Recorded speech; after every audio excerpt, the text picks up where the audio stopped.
Students, हम देखते हैं हम फर्म की वसूलियों का तज्जिया। इससे पहले हम फर्म के मुसारफ़ पैदाइश के बारे में पढ़ चुके हैं, जिसमें हमने मुख्तलिफ मुसारफ़ पैदाइश देखे, कुल मुसारफ़, औसत मुसारफ़, मुख्तसम मुसारफ़, फिर अरसा कलील में कैसे होते हैं, अरसा तवील में। अब जो है उनकी वसूलियों का तज्जिया करते हैं। वसूलियाँ क्या है? रेवेन्यू है। फर्म जो चीज़ें बना रही है, अशिया बना रही है, उनको मार्केट में सेल करेगी। सेल करने के बाद जितनी भी उसे रेवेन्यूज़ आती हैं, हासिल मिलता है, उसे हम वसूलियाँ कहते हैं। इसके मुख्तलिफ कॉन्सेप्ट पहले हम देखते हैं। सबसे पहले है कुल हासिल। तो अशिया की एक ख़ास मकदार जो है फर्म एक ख़ास कीमत पर जब मार्केट में फ़रोख्त करती है, तो उसके बदले में उसे जितनी भी वसूलियाँ हासिल होती हैं, उसे कुल हासिल का नाम दिया जाता है। ठीक है। टोटल रेवेन्यू को कैलकुलेट कैसे करते हैं? Is equal to P multiplied by Q. P से मुराद है कीमत, जो भी चीज़ सेल की जा रही है उसकी कीमत क्या है। क्यू से मुराद उसकी मकदार कितनी है, अशिया की कितनी मकदार है। क्यू की जगह पर समटाइम एक्स भी लिखा होता है, एक्स भी लिख सकते हैं आप। ठीक है। तो किसी भी खास कमोडिटी को शो करने के लिए आमतौर पर क्यू का इस्तेमाल किया जाता है।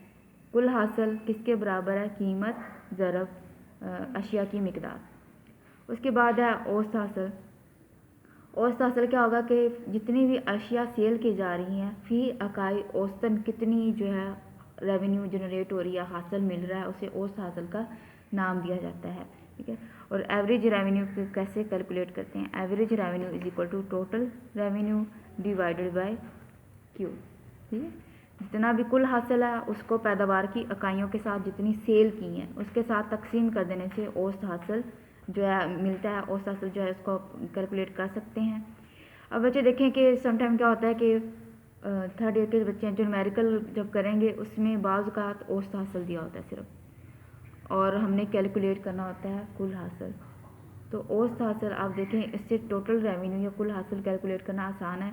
ये यहाँ पे क्यू डिवाइड हो रहा है, इसको इधर जाके मल्टीप्लाई कर देंगे तो हमारे पास क्या आ जाएगा? कुल हासिल आ जाएगा। दूसरी बात बच्चे याद रखनी है कि औसत हासिल जो होता है वो किसके बराबर होता है? हमेशा कीमत के बराबर होता है। ठीक है। ये किसके बराबर होता है? कीमत के बराबर होता है। और जो हमारा डिमांड कब होता है वो भी औसत हासिल को ही शो कर रहा होता है। ठीक है। ये चीज़ें याद रखनी है आप लोगों ने। कैसे ये कीमत के बराबर होता है? ये देखो, औसत हासिल बराबर है total revenue over Q. Total revenue का हमें पता है किसके बराबर होता है? P multiplied by Q. यही होता है ना, ऊपर हमने देखा P multiplied by Q over Q is equal to क्या है हमारे पास? Average revenue. यहाँ पर अगर हम करें तो क्यू के साथ क्या हो जाएगा? कैंसिल। और एवरेज रेवेन्यू किसके बराबर आ जाती है? प्राइस के। तो इस तरह औसत हासिल जो है वो कीमत के बराबर होता है। मुख्ततम हासिल अगेन मैं आपको बताती हूँ ये क्या है? चेंज इन टोटल है। तो कुल हासिल में जो तब्दीली आती जाएगी उसको हम क्या कहेंगे? मुख्ततम हासिल। हर अगला यूनिट सेल करने पर कुल हासिल में जो इजाफा होगा, कमी होगी, वटेवर, उसको क्या नाम दिया जाता है? मुख्ततम हासिल का नाम दिया जाता है। फर्ज करें कि एक फर्म जो है वो 10 चीज़ें सेल कर रही है और उसका जो कुल हासिल है वो है 100। ठीक है। ये उसकी अशिया है जितनी वो सेल करी है। मज़ीद वो एक यूनिट सेल करती है, उसका कुल हासिल बढ़ के हो जाता है 110। कितना चेंज आया है दोनों में? 10 का। तो ये 10 क्या हो जाएगा? मुख्ततम हासिल। तो हर अगली इकाई फ़रोख्त करने से मुख्ततम हासिल, कुल हासिल में जो तब्दीली आती जाएगी उसे हम क्या कहेंगे? मुख्ततम हासिल। अब बच्चे हम देखते हैं मुकम्मल मुकाबला के तहत फर्म के औसत हासिल और मुख्ततम हासिल के खतूत की जो है उसकी वजाहत। मुकम्मल मुकाबला को पहले देख लें। मुकम्मल मुकाबला जो है मंडी में मार्केट की एक ऐसी सूरत हाल का नाम है जिसमें बेशुमार खरीदार, बेशुमार फ़रोख्तकार होते हैं। शय की एक ही कीमत होती है, ये इसकी बहुत अहम खसूसियत है। शय की एक ही कीमत होती है जो कि तलब और रसद के बाहमी तवाज़ुन से तय पाती है। जहाँ पर तलब और रसद बराबर होते हैं, हमने मंडी का तवाज़ुन पढ़ा है ना कि जब तलब और रसद बराबर होते हैं वहाँ पर एक तवाज़ुनी कीमत होती है। वही तवाज़ुनी कीमत कहाँ पर राइज होती है? मुकम्मल मुकाबला में। कोई ख़रीदार, कोई फ़रोख्तकार जो है कीमत पर असरअंदाज नहीं हो सकता। मसलन अगर कोई ख़रीदार चाहता है कि कीमत कम करवा ले बारगेनिंग करके, तो कीमत कम नहीं होगी क्योंकि शय की एक ही कीमत होगी। बेशुमार लोग जो है वहाँ पर मौजूद हैं। और इसी तरह कोई भी सेलर जो है वो कीमत बढ़ा नहीं सकता। जितने भी ख़रीदार हैं, फ़रोख्तकार हैं, उन्हें मंडी के हालात से पूरी वाकफियत हासिल होती है। उन्हें पता होता है कि शय की क्वालिटी क्या है, शय की कीमत क्या है। इसके अलावा आज़ादाना दाखिला और खरूज है कि कोई शख्स चाहता है तो वो कारोबार कर सकता है, कोई शख्स चाहे तो कारोबार छोड़ के मार्केट से जा सकता है। किसी किस्म की कोई पाबंदी आयद नहीं होती। उसके बाद है आमलीन की रसद लचकदार है कि उस चीज़ को बनाने के लिए जो आमलीन पैदाइश दरकार हैं, जो शय इस मुकम्मल मुकाबला में सेल हो रही है, उनकी रसद जो है लचकदार है। जितने मजदूर चाहे वो लगा सकती है, जितना सरमाया चाहे वो फर्म लगा सकती है, उसमें कोई भी जो है वो रुकावट नहीं है। अब बच्चे इसकी सबसे अहम खसूसियत हमने पढ़ी है कि फर्म शय की जो कीमत है वो एक ही होती है।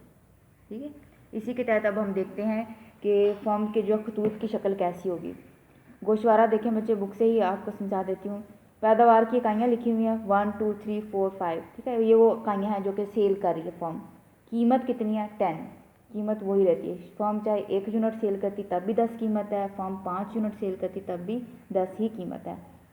कुल हासिल कैलकुलेट करेंगे पैदावार की इकाइयों को कीमत के साथ मल्टीप्लाई कर देने से। 10 मल्टीप्लाई बाय 1 10, 10 मल्टीप्लाई बाय 2 20 हो जाएगा, 10 multiply by 3 30, so on multiply करते जाने से हमारे पास कुल हासिल आ गया। औसत हासिल कैसे हासिल होगा? कुल हासिल को हम पैदावार की इकाइयों के साथ तकसीम कर दें। 10 divided by 1 10, 20 divided by 2 10, 30 divided by 3 10। ठीक है, ये भी क्या आ रहा है? 10 ही आ रहा है। उसके बाद मुख्ततम हासिल चेंज इन टोटल, पहला 10 ही आ जाएगा, दूसरा क्या आएगा 20 minus 10, 30 minus 20, 40 minus 30, 50 minus 40, minus करते जाने से हमारे पास मुख्ततम हासिल आ गया। अब यहाँ पर देखें क्या है, मुकम्मल मुकाबला के तहत शय की कीमत, औसत हासिल और मुख्ततम हासिल तीनों आपस में क्या है? बराबर है। कीमत भी 10 है, औसत हासिल भी 10 है, मुख्ततम हासिल भी 10 है। ऐसा क्यों है? क्योंकि शय की कीमत पे कोई असरअंदाज नहीं हो रहा और फर्म जितनी भी इकाइयाँ सेल कर रही है एक ही कीमत पर सेल कर रही है। यही वजह है कि मुकम्मल मुकाबला के तहत औसत हासिल और मुख्ततम हासिल के जो खतूत होते हैं वो मुकम्मल तौर पर लचकदार होते हैं। और मैंने आपको बताया था जो मुकम्मल तौर पर लचकदार खतूत होते हैं वो उनकी शेप जो है वो उफ़की होती है। ठीक है, ये देखें, शय की इकाइयाँ 1 है तो कीमत कितनी है? 10। 2 पे कितनी कीमत है? 10। 3 पे कितनी है? 10। ठीक है, और इसी तरह औसत हासिल वो भी 10 है, मुख्ततम भी 10 है। तो अशिया की जितनी भी मिकदार सेल की जा रही है, औसत हासिल और मुख्ततम हासिल आपस में बराबर रहते हैं और सेम रहते हैं। ठीक है, तो मुकम्मल मुकाबला के तहत ये आपने याद रखना है कि शय की कीमत, औसत हासिल और मुख्ततम हासिल बराबर होते हैं और ये ख़त जो है मुकम्मल तौर पर लचकदार होता है। ठीक है, जो उफ़की ख़त होते हैं वो क्या होते हैं? मुकम्मल तौर पर लचकदार, और उमूदी जो होते हैं बिल्कुल गैर लचकदार खत कहा जाता है। कुल हासिल देखें, ये पॉजिटिव स्लोप है, जैसे शय की इकाइयाँ बढ़ रही हैं कुल हासिल में क्या हो रहा है? इजाफा हो रहा है। फर्स्ट पे 10 है, 2 पे 20, 3 पे 30, सो ऑन जो है ये पॉजिटिव जो है इसकी शक्ल है। ठीक है, तो ये खतूत जो है कुल औसत हासिल और मुख्ततम हासिल जो है मुकम्मल मुकाबला के तहत जो है वो बराबर रहते हैं।